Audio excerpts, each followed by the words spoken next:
И последняя цель, точнее первая цель, мы получаем замкнутый цикл, рост доходов университета. Здесь есть несколько задач. Это оптимизация структуры управления служб, оптимизация финансово-хозяйственной деятельности, увеличение доходов за счет образовательных услуг и экспорта и увеличение бюджетного финансирования. Что такое в скобочках отклик? Это значит, что если мы вкладываем рубль своих внебюджетных денег в ту или иную, скажем, трату, то мы получаем как минимум такой же рубль со стороны бюджета. Проверено на практике, поверьте. Когда просто говоришь, дайте нам денег, покажите. Кстати, в Минобре уже есть показатель, который не просто покажите, а показатель, учитывающий процент собственных внебюджетных вложений университета в капстроительство и на иные расходы по статьям Минобра. Поэтому если этого нету, никакого бюджетного финансирования просто не будет. Поэтому условно отклик. Оптимизация. Планируется реформировать структуры управления и служб дальнейшее. Из реализованных шагов сегодня у нас уменьшилась численность аппарата управления на 40 ставок. Речь идет не просто самоцель взять, уменьшить. Еще раз повторю, там, где люди выполняют работу и просто хирургия приведет к отсутствию того или иного органа, это смерть физическая. Важно именно оптимизировать без потери качества выполняемых функций.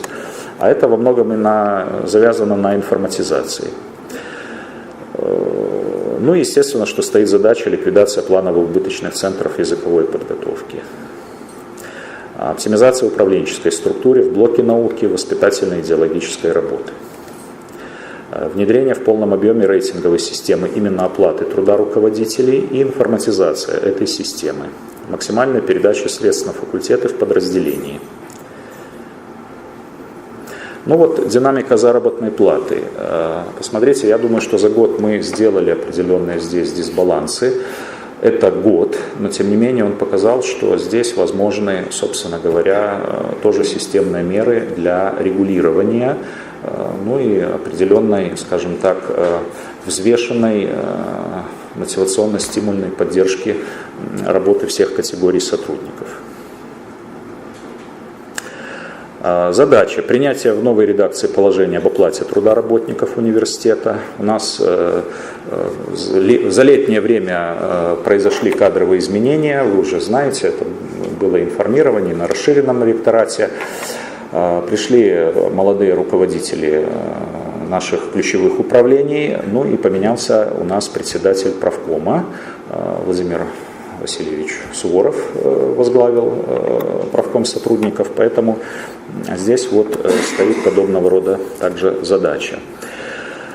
И вы видите, что стоит внедрение системы распределения прибыли от дополнительных образовательных услуг, переход к планированию дохода в разрезе факультетов, может быть несколько подробно, но я специально включил это в доклад с тем, чтобы показать, что все-таки это конкретика, которая будет выдерживаться на протяжении года.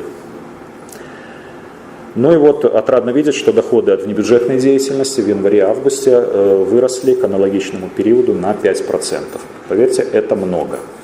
Я благодарен подразделениям, факультетам за то, что мы сегодня имеем возможность, во-первых, привлекать дополнительные бюджетные деньги, то есть мы показываем кредитность, а с другой стороны мы имеем возможность их расходовать на наши первостепенные нужды, дыры, как их говорят в народе.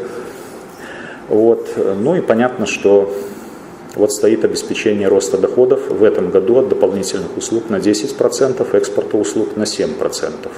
В первую очередь за счет программ дополнительного и дистанционного образования.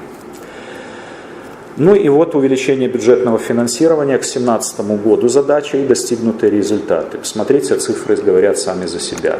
Мы действительно много здесь сделали. Можно сказать, что капитальный ремонт по отношению к 2017 году с точки зрения вложений капитальных в 2 и 3 раза больше, чем в сумме за 3 предшествующие года. Если бы мы сами не стали зарабатывать деньги, мы бы были банкротами.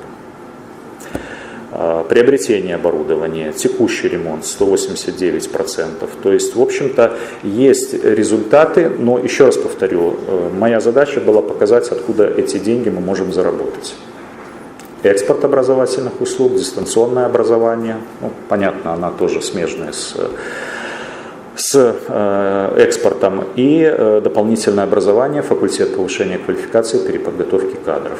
Все программы, которые сегодня могут быть оказаны на этом поприще, на этой почве, должны быть у нас в университете, а не оказываться и не вымываться на другие сторонние организации.